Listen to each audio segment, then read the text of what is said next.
Teresa Freed with Johnson County Government. It's our goal to stop the spread of COVID-19 in our community. We also want to make sure you have the latest information on our efforts. For data on how COVID-19 is impacting the county, visit our dashboard on jocogov.org. This is a virus unlike any that we have seen.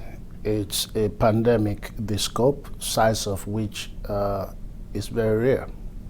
And there are so many facets of our lives that are impacted by this pandemic. And so we have been responding, doing our best to address the concerns from different areas.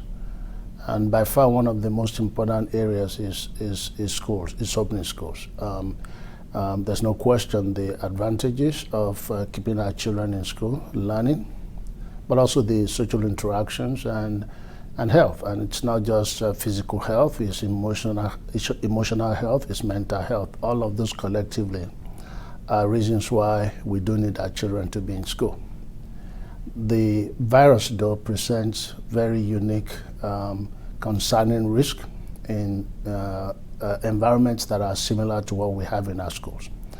And so we recognized that very early and started working with our school districts, school nurses, and the school superintendents obviously were pretty concerned too, and they requested that we work with them to develop criteria that they can use to determine the safest mode of learning.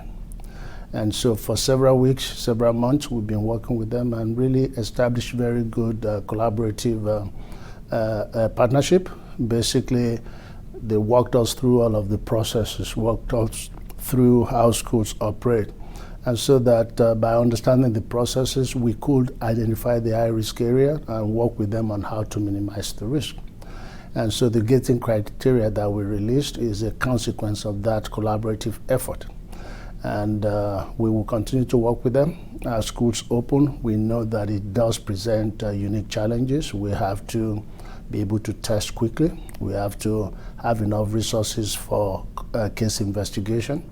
We have to have enough resources for contact tracing, and we just have to have enough resources to look at the different scenarios and make the best public health decision to reduce outbreaks, to prevent widespread outbreak in buildings, and more importantly, to ensure that we are protecting the health of our students, teachers, and staff. And so as we do that, we are learning more. We are constantly looking at what experts are recommending. We're constantly looking at what literature is saying in terms of new studies and analysis, and we are trying our best to include all of those into our decision making, and including feedback from stakeholders in the community. And so we have gating criteria out there. We have different recommendations out there, and as we learn more, expect those things to be updated. For more information about COVID-19 in Johnson County, visit jocogov.org/coronavirus. You can also subscribe to a daily e-newsletter with the latest data and precautions being taken in the county and state.